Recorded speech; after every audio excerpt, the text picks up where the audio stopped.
All right, welcome to part two of our new series, Beauty in Art and Life. Now, I should have asked this question to last week when we started this series, but it slipped my mind, getting a little old these days. But I'll go ahead and ask it now. Why do we need beauty? Well, for one thing, it brings us vitalizing experiences, which really I think most of us think are essential to feeling truly alive. It offers deep satisfaction. It's spiritually enlivening.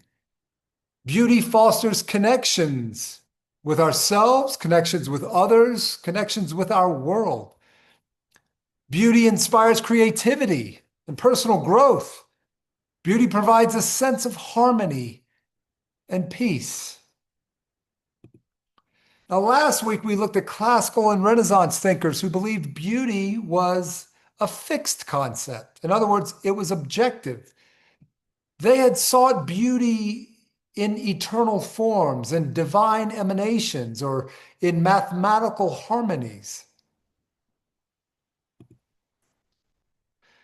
Renaissance artists celebrated the great philosophers and scientists and mathematicians of antiquity because they all seemed to point to a divine beauty in the discoveries of their particular disciplines.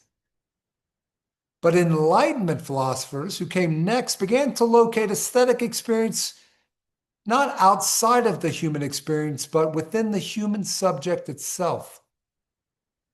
This fundamental shift from beauty as an objective property of things to beauty as a mode of human judgment unleashed transformations that would ultimately challenge every assumption about art's nature and about art's purpose.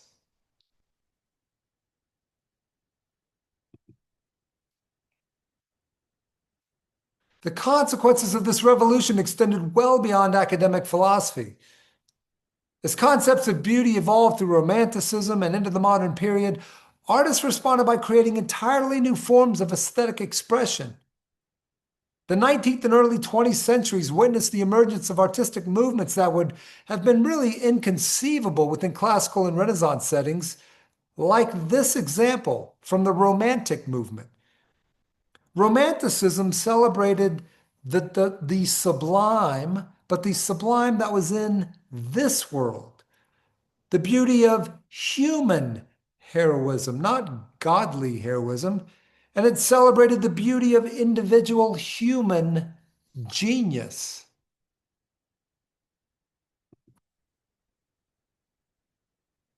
And unlike art of the classical world, is this example of Impressionism's focus on subjective perception. And Expressionism's prioritization of emotional truth over visual accuracy. And then we have the symbolist emphasis on spiritual experience through art rather than through religious or philosophical dogma. This story reveals not merely an intellectual evolution, but a fundamental transformation in how Western culture understands the relationship between art and beauty and human experience. Now, just as Plato and Plotinus had a profound influence on art during their era and beyond, which we saw last week, so the Enlightenment philosopher Immanuel Kant during his day and the time that followed. His Critique of Judgment, published in 1790, revolutionized aesthetic philosophy by relocating beauty from objects themselves to the human mind. In other words, rather than asking what makes objects beautiful, Kant asked what happens within us when we judge something beautiful. So, a major shift in orientation. Kant noticed that when we call something beautiful, we make a claim that is, on the one hand, subjective. In other words, it's based on our immediate feeling of pleasure in viewing something. But on the other hand, it's universal because we demand agreement from others. Hey, don't you think this is beautiful? We say to ourselves, at least internally. Now, that is a paradox. Subjective universality. Think of that phrase, subjective universality. Does that make sense to you? So if someone looked at this John Constable painting and said it wasn't beautiful, be honest, wouldn't you think there was something wrong with them? So there is a subjective element in judging beauty, but also a universal element. At least this is what Kant argued. A beautiful sunset pleases us, not because it serves any grand purpose or represents any metaphysical idea from heaven or something, but because contemplating it brings a deep sense of personal satisfaction, brings intense pleasure. It brings a feeling of mental harmony within us. Kant's theory had radical implications for art. You see, if beauty depends purely on human experience rather than an object's properties, then artistic beauty doesn't need to imitate natural beauty or conform to classical rules. Artists then could legitimately explore any form that produces pleasing effects in viewers. Well, this opened a whole world of possibilities for artistic experimentation that would be fully realized only in the 19th and 20th centuries.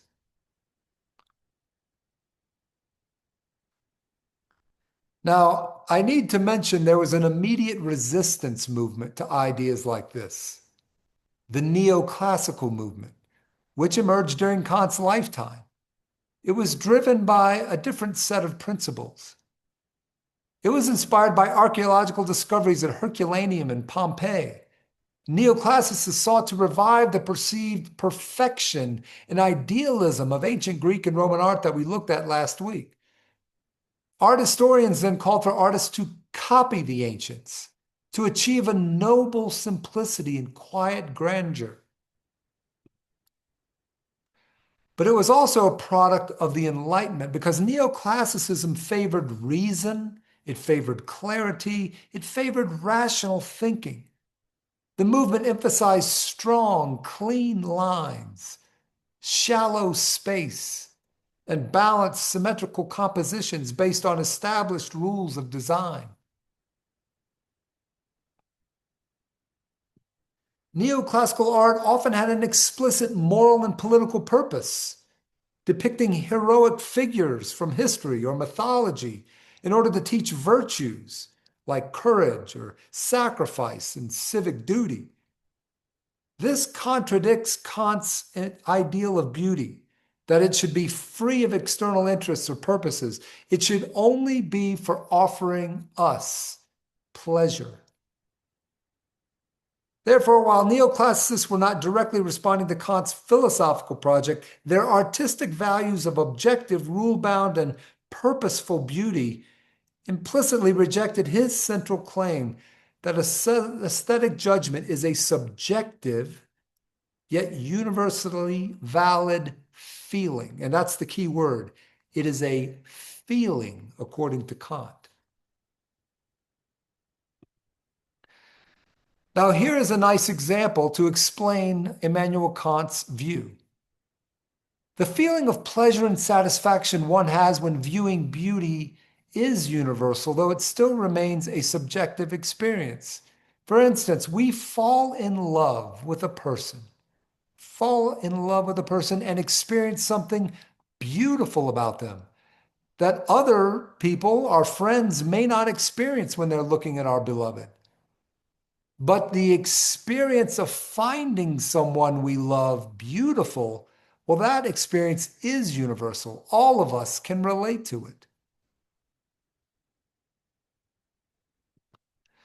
So what did this Kantian theory of subjectivity but universal experience of beauty lead to?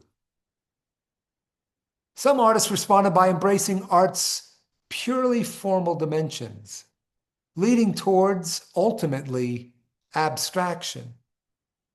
Others explored art's capacity to reveal truths inaccessible to philosophical analysis. And still others abandoned the whole quest for spiritual significance, pursuing art for art's sake. This shift had revolutionary implications, as you can imagine. If authentic beauty originated in individual expression rather than conformity to some objective standard, then artists were obligated to develop their personal, unique voice rather than master classical techniques. The Romantic artist became then a cultural hero whose primary duty was authentic self-expression, not service to establish social or religious institutions and ideals. Caspar David Friedrich's paintings exemplify this romantic transformation. Now, you are all by now quite familiar with this iconic painting, which epitomizes the romantic turn inward. The lone figure contemplating the sublime landscape represents the individual consciousness encountering nature through personal emotion rather than scientific observation. And when rendered well, we experience a bit of what the wanderer experiences when we look at this painting. The painting's power doesn't come from classical compositional harmony. There's no golden ratio to see here. There's no conformity to ideal forms of beauty. Its power derives from the subjective experience of this mountain climber confronting the infinite. Friedrich's technique deliberately emphasizes mood and atmosphere over linear precision, creating effects that classical theory would have considered technically inadequate. In other words, Botticelli would have rolled his eyes at this painting, or at least found it confusing.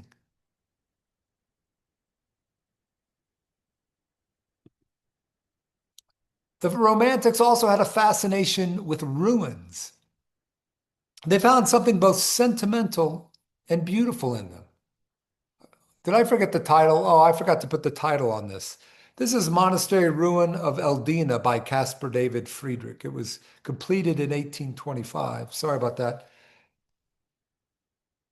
You see, ruins combined human artistry with natural decay, creating beauty through temporal transformation rather than some eternal perfection. Even growing old with the Romantics could be a beautiful experience, in other words. The emphasis on individual genius celebrated originality over tradition. Where classical and Renaissance artists had sought to perfect inherited forms, Romantic artists were expected to create unique artistic expressions, novelty. Originality was now a primary criterion for artistic evaluation. And originality continues to this very day to take primacy in contemporary art markets and criticism.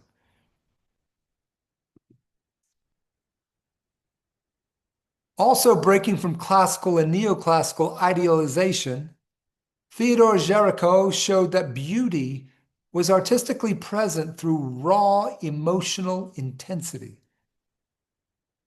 This work you're looking at prioritizes psychological impact over classical harmony. Now take a moment with this work. Do you sense some type of beauty? Maybe it's hard to articulate, but sense some kind of beauty despite the subject matter.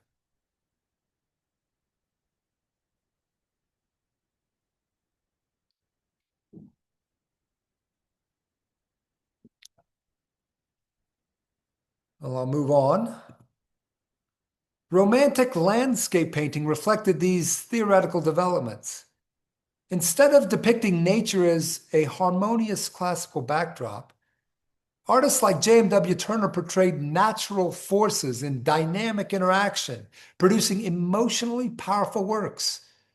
Turner's rain, steam, and speed dissolve solid forms into swirling atmospheric effects that suggest energy and movement rather than stable beauty. This is often referred to as the sublime, but still it's related to beauty.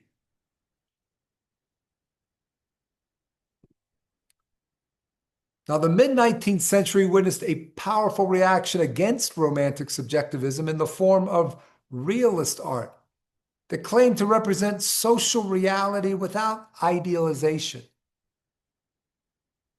Let me ask you, do you think this painting is beautiful? Many of us grew up with a print of this in our homes. My grandparents had a copy of it. Is there beauty to see here? And if so, what kind of beauty is it? What kind of beauty do you experience then? Artists like Jean-Francois Millet deliberately chose subjects like peasants, workers, everyday activities that classical aesthetics theory had considered inappropriate for serious art. But now there are no gods in these paintings, no saints pointing to heavenly ideals, just regular folks. Gustave Courbet was a contemporary of Millet's whose subjects were even less appropriate for painting. Like this work, Stonebreakers. It was actually destroyed at the end of World War II, unfortunately, but it exemplified this rejection of traditional forms of beauty. The painting depicted manual labors with realistic precision, avoiding any hint of classical idealization. Critics were scandalized not merely by the subject matter, but by Courbet's refusal to transform humble reality into something more aesthetically palatable. Courbet insisted on the artist's right to paint personal truth rather than idealized subjects. He felt that truth was beauty. But do you see it in this work? Do you see beauty in this painting?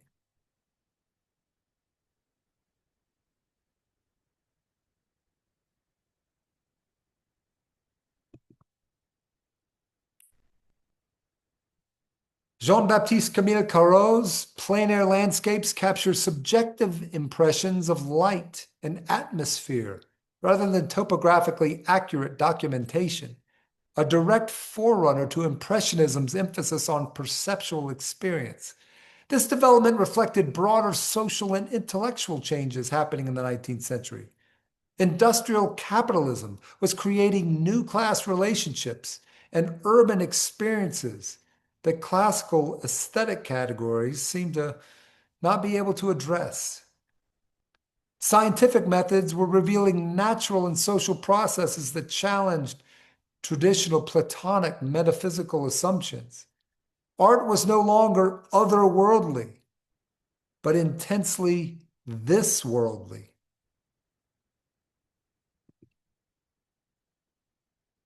And now, this famous shift in art, which occurred during the latter part of the 19th century, that pushed the subject element in art even further. Impressionist painting emerged in the 1860s and 1870s as a radical exploration of human perceptual experience.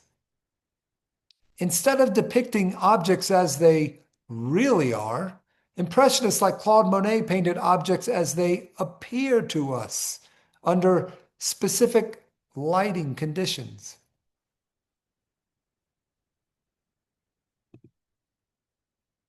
This painting that named the movement explicitly prioritizes subjective impression over objective representation.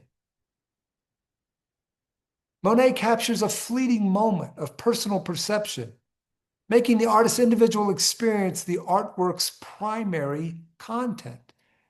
It's about the artist's experience, not the subject of the painting.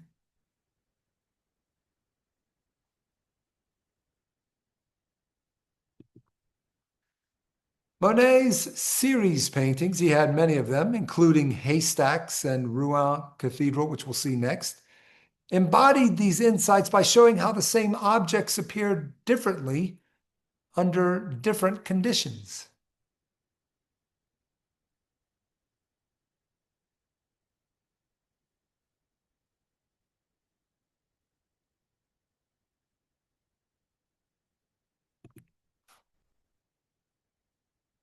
Rather than seeking the essential truth about haystacks or cathedrals, Monet explored the infinite variations in their appearance. This approach suggested that beauty might consist in sensitivity within us to perceptual nuance, rather than the recognition of eternal forms like Plato argued. By painting the same subject under different light conditions, Monet demonstrated that objective reality was less important than subjective perception. Each painting records not the cathedral, but Monet's experience of seeing it. What then is the beauty in such works? It's not the building itself, but the light enveloping the building. The experience of the beauty of light.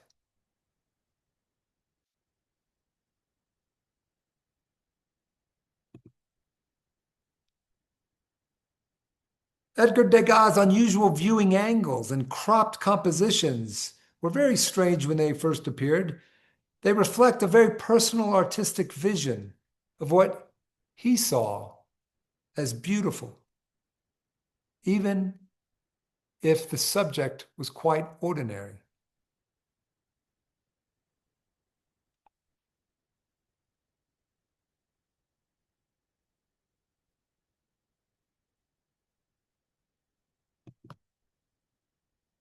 And Cézanne's unique expression of natural beauty was, to put it mildly, quite jarring to those who first saw his paintings.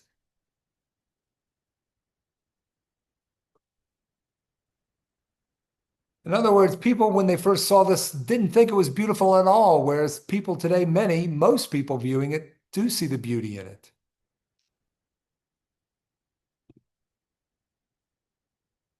And Van Gogh's swirling expressionistic brushwork transforms objective landscape into a psychological self-portrait. You see, his paintings express the artist's inner emotional state rather than external visual reality. And yet, as subjective as it is, wouldn't most of us claim that there is beauty in it? But the beauty that we're seeing is probably within the artist who's communicated it to us.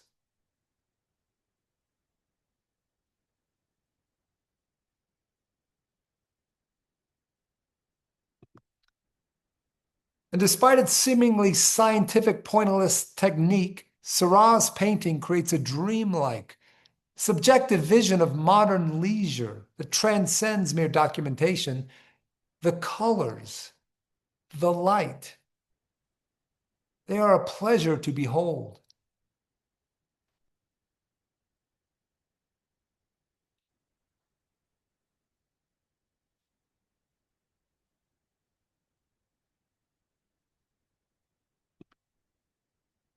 Now, the symbolist movement of the late 19th and early 20th century responded to both Romanticism and Impressionism by reasserting art's connection to an objective spiritual reality.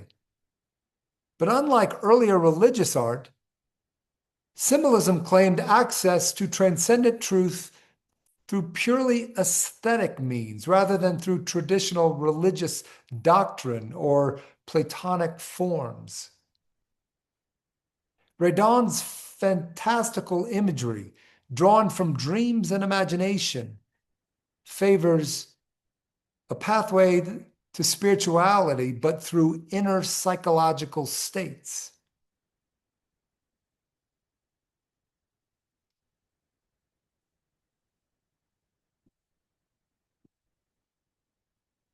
Redon created works that evoked spiritual states through color, through form, and composition. This development reflected broader cultural changes. Traditional religious institutions were losing authority due to scientific materialism and historical criticism. But many artists and intellectuals remained convinced that human experience included spiritual dimensions that empirical science simply could not address. Symbolism offered a way to explore these dimensions through beautiful compositions rather than through religious doctrine. Art like this had a profound impact on philosophies of beauty. If art could access truths unavailable to science or philosophy, then it deserved respect as an independent form of knowledge rather than mere entertainment or decoration. So experimental artistic practices that abandoned traditional representation were completely justified.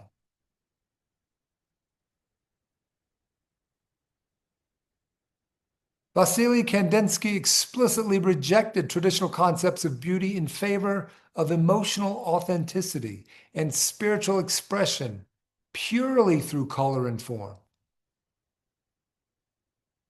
Kandinsky argued that modern art must abandon representation entirely to achieve direct communication between artists and his viewers' souls.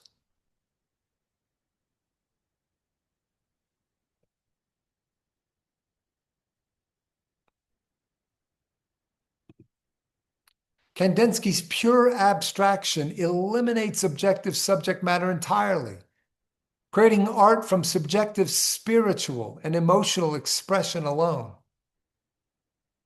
His writings at this time explicitly rejected materialist aesthetics in favor of spiritual subjectivity.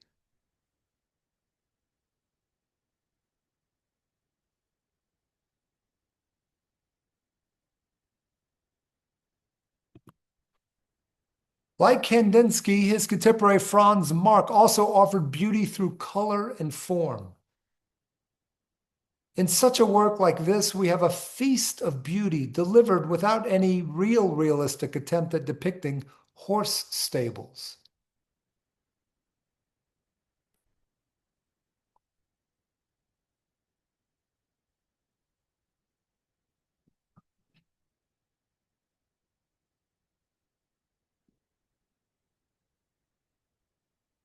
Now, pushing such ideas to their logical limit makes things even more interesting. Works like Ernst Ludwig Kirchner's Street Dresden, this work, deliberately employed crude technique and violent color contrast to convey modern urban experiences' psychological impact. The painting's beauty, if it can be called beautiful at all, emerges from expressive power rather than formal harmony. Do you find beauty in such a work as this?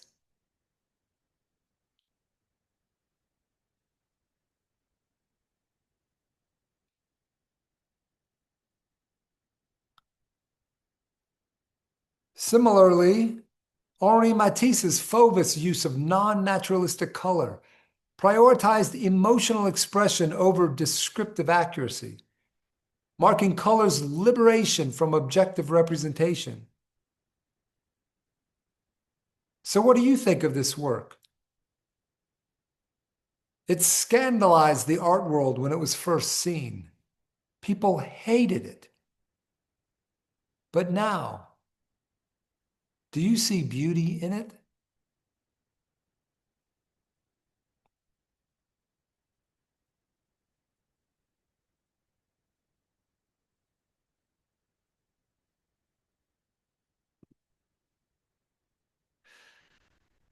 Well, we've seen a lot of art this morning offering a new understanding of beauty. Collectively, they document art's liberation from cultural dogmas and even demands for objective representation. Instead, they assert the primacy of individual artistic vision, personal emotional expression, and subjective aesthetic experience. This transformation fundamentally changed not only what art looked like, but what art was understood to be, shifting from representation to pure expression, shifting from universal truths to personal visions, from objective beauty to subjective authenticity. So let me close by asking, do you believe beauty is subjective to this extent, reflecting no otherworldly ideals at all? Or do you believe there is such a thing as the beautiful that exists in some metaphysical realm? What do you believe about beauty?